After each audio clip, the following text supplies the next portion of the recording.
ایک خلیفہ راشد کے طور پر جو بدر کامل ہمیں نظر آتے ہیں سیدنا علی کرم اللہ وجہہ الکریم، پیشوائے ولایت ہیں، مرجع طریقت ہیں، سلاسل طریقت سارے آپ تک پہنچتے ہیں.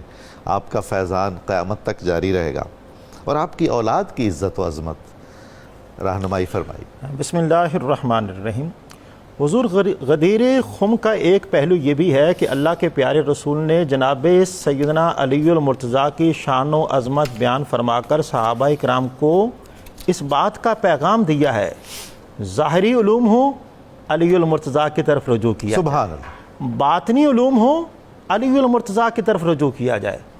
ام المومنین سیدہ عائشہ صدیقہ رضی اللہ تعالی عنہا جب اصحاب پاک ان کے پاس فقہی مسائل کے حوالے سے، قضاء کے مسائل کے حوالے سے ان کے پاس آیا کرتے تھے تو آپ رہنمائی فرمایا کرتی تھیں. آپ فرمایا کرتی تھیں جب علی المرتضیٰ ہمارے درمیان موجود ہیں تو ہمیں کسی اور سے یہ مسائل پوچھنے کی ضرورت نہیں ہے. اور جناب سیدنا عمر فاروق رضی اللہ عنہ آپ فرماتے ہیں کہ جناب سیدنا علی المرتضیٰ کی موجودگی میں ہمیں کسی اور کی طرف جانے کی ضرورت نہیں ہے. اور آپ کی جو خلافت ہے، اگر پہلے 3 صحابی رسول کی خلافت کو دیکھا جائے تو ان کی خلافت کو سہارا دینے والی ذات جناب سیدنا علی المرتضیٰ کی ذات ہے. وہ بیان فرماتے ہیں ہماری خلافت اس وجہ سے برقرار رہی ہے کیونکہ ہمارے درمیان علی المرتضیٰ رہی ہے.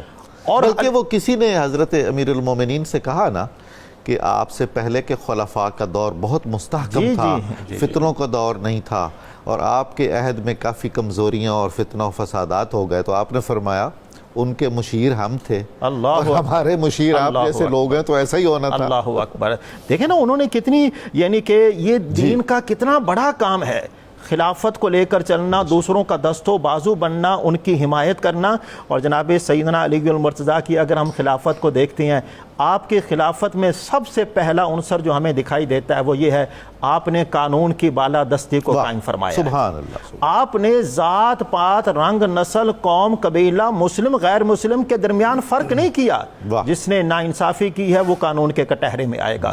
دوسرے نمبر پر آپ کی خلافت کے اندر یہ پہلو ہمیں نمایاں دکھائی دیتا ہے، جس آپ نے غیر مسلموں کے حقوق کو آپ نے احسن طریقے سے ادا فرمایا. قریب ترین رشتہ داروں کا احتساب بھی کیا، احتساب فرمایا. احتساب کے اندر اپنے آپ کو بھی پیش فرمایا، اپنے صاحبزادگان کو بھی پیش فرمایا.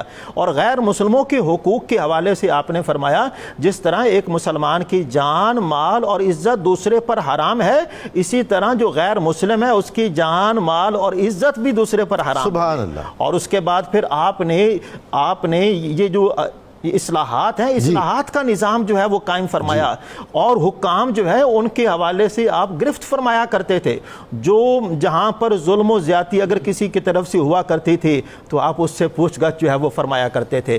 اس کے بعد آپ کی جو اہل بیت اطہار ہیں ان کے حوالے سے حضرت امام شافعی رحمہ اللہ آپ فرماتے ہیں یا اہل بیت رسول اللہ حبکم فرد من اللہ فی القرآن انزلہ کفاکم من عظیم القدر انکم من لم یصلی علیکم لا صلاۃ لہ.